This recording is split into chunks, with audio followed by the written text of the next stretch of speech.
श्रीराम समर्थ सद्गुरुं ज्ञानदं वन्दे रामभक्तिप्रियं सदा रामानन्दं पूर्णकामं पूर्णब्रह्म सनातनं।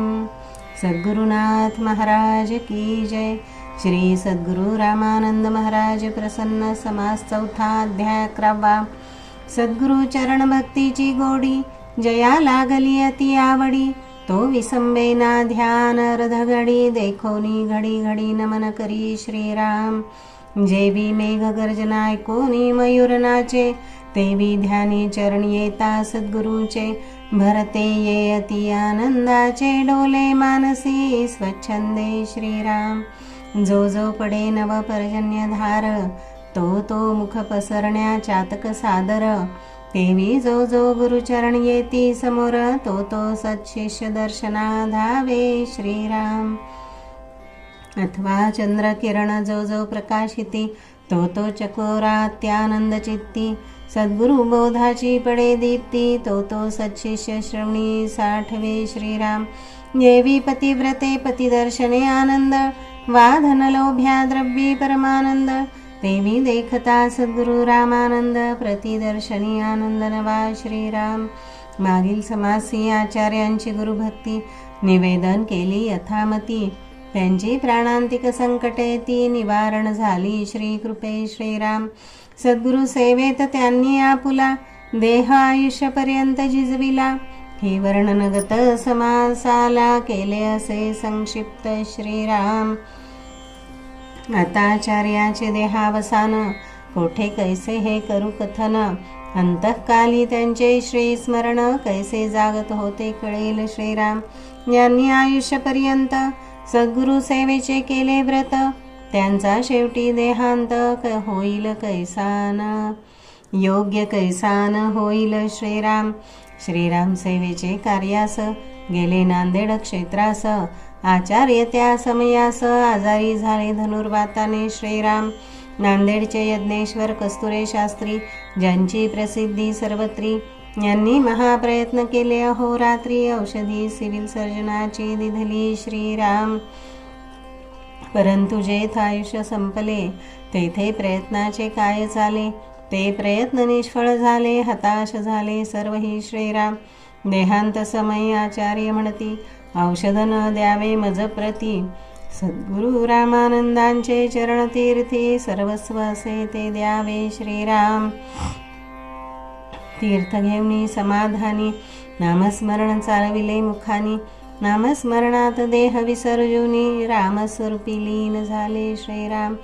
शके 1876 भाद्रपद वद्य षष्टीस पुण्यक्षेत्र नांदेडास देह राम नामात ठेविला श्रीराम। गुरुभक्ती प्रल्हाद बुवांनी ज्यांनी वागविले बालपणापासून त्यांनी सजल नेत्रांनी आचार्यांचे देहांत कर्म केले श्रीराम। असो सद्गुरु सेवेचे पूर्ण फल आचार्यांनी साधिला देहांत काल। महत् पुण्य होते सबळ प्रल्हाद बुवा हस्ते कर्मांतर झाले श्रीराम। प्रल्हाद बुवा आणि आचार्य या समसद्गुरु सेवेचे कार्य करण्यात मानिती महत् भाग्य। रामदास तांबे नाव त्यांचे श्रीराम। हे मालाड मुंबईत राहती। नोकरी रेल्वे ऑफिसरची होती। आज पेन्शनर म्हणून असती मालाडास ब्रह्मचैतन्य संगतीत श्रीराम। नोकरीत ऑफिसर तेव्हा होते 400 रुपये पगार मिळविते। तेव्हा रामानंद महाराज अवचिते गेले मालाडास त्यांचे घरी श्रीराम। आदरात इथे पाहुणचार झाला। रामानंद मनी म्हणती ते वेळा धरून पाहूयासी कसवटीला किती उतरतो ते दिसेल श्रीराम। रामानंद म्हणती रामदासाला आज्ञा सांगू काय तुझला। टाळशील का नाही याची मजला शंका मनी वाटत असे श्रीराम। रामदास म्हणती महाराजा ते ज्या अर्थी आपणास शंका येते त्या अर्थी मी आजवर आपणा ते सद्गुरु म्हणतो ते फोल झाले श्रीराम। नका नका महाराज आपण आज्ञा करा कितीही कठीण। जोवरी कुडीत आहे प्राण तोवरी प्रयत्न सोडीना श्रीराम। आज्ञे पुढे नाही पाहणार मानापमान निंदा प्रहार। आपतेष्टांची पर्वा न करणार, नोकरी पगार यांची हे श्रीराम. महाराज सांगा तर खरे आज्ञेस, आणि मी न उतरलो कसास. मुख ना दाखविणार नाही आपणास, परिवरद हस्त आपला असावा श्रीराम. हे निर्वाणीचे उत्तर शब्द ऐकून महाराज मनी आनंदपूर्ण. मनी म्हणती हा ऑफिसर म्हणून भिक्षा मागण्या सांगावी श्रीराम. महाराज म्हणती माझे मनी रामकार्यास्तव काही सदनी, जाऊनी भिक्षा मागावी अनुदिनी, रुचते काहे सांग मज श्रीराम. रामदास उभे राहिले, सद्गुरु चरणा साष्टांग नमिले. महाराज भिक्षेस निघालो ये वेळे, आशीर्वाद शिरी असावा श्रीमंत गृही जाऊन. जय जय रघुवीर समर्थ म्हणून, भिक्षेचे महत्व देती पटवून. इंग्रजी भाषेत सकलांसी श्रीराम, काही घरी भिक्षा मागितली, दिली ती भिक्षा घेतली. आणून सद्गुरु चरणी अर्पिली, 25 रुपये होते ते श्रीराम. महाराज म्हणती रामदासाला, आज 2 तास दिले तू रामाला, त्याने माझे रामरायाला किती साह्य झाले असे श्रीराम. यापुढे प्रकृतीस सांभाळून, पावल्या वेळी राम भिक्षा करून, ती राम भिक्षा जमवून, रामनवमी जालन्यास आणावी श्रीराम. रामदासा या भिक्षेची महती, दासबोधी श्री समर्थ सांगती. ती अल्पशी सांगतो तुझ प्रती, तेणे तुझ कळोनी येईल श्रीराम.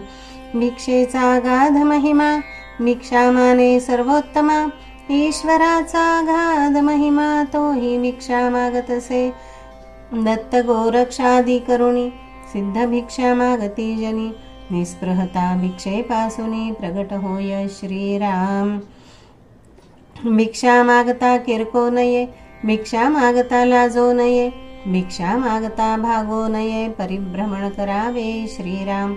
भिक्षा आणि चमत्कार, चाकाटती लहान थोर, कीर्ती वर्णी निरंतर भगवंताची श्रीराम.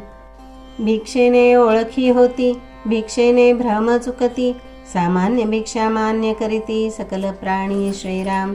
भिक्षे परिते नाही वैराग्य, वैराग्या परते नाही भाग्य, वैराग्य नसता भाग्य एकदेशी श्रीराम. सुखरूप भिक्षा मागणे, ऐसी निस्पृहतेची लक्षणे, मृदू वाग्विलास करणे, परम सौख्यकारी श्रीराम. हा बोधी नीट ऐकून रामदास झाला तल्लीन, म्हणे राम भिक्षा अवश्य मागेन जालन्यासी आणीन श्रीराम.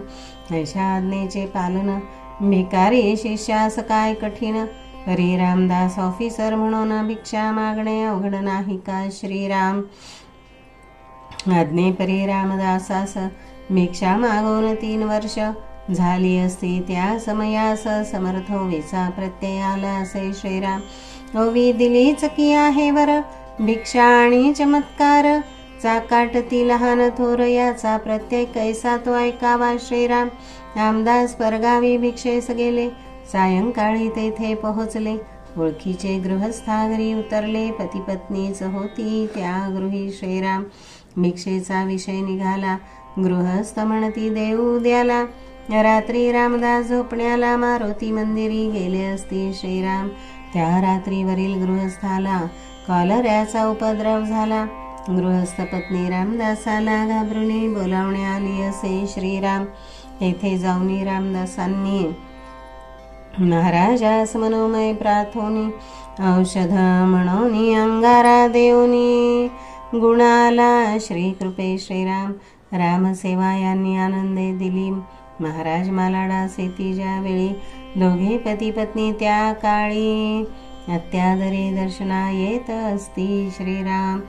इति श्री श्री सद्गुरु रामानंद सच्चरित्रे रामदासास भिक्षाज्ञा समर्थ होवी प्रत्यय वर्णनांनाम 11 चतुर्थ समास समाप्तः. श्री सद्गुरु चरणारविंदार्पणमस्तु. श्री सद्गुरु रामानंद महाराज प्रसन्न. समास 5वा अध्याय 11. सद्गुरु तव चरणासी नमन करुणी साष्टांगेसी, देई लेखनाचे स्फूर्तीशी मागिने पूर्वी दातारा. श्रीराम समर्थ.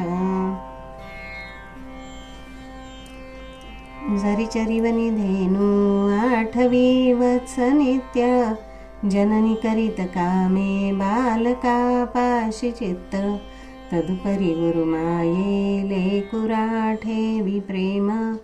श्री सद्गुरु रामानंद तुम्हा प्रणाम. सद्गुरुनाथ महाराज की जय. जय जय रघुवीर समर्थ. श्रीराम समर्थ श्रीराम.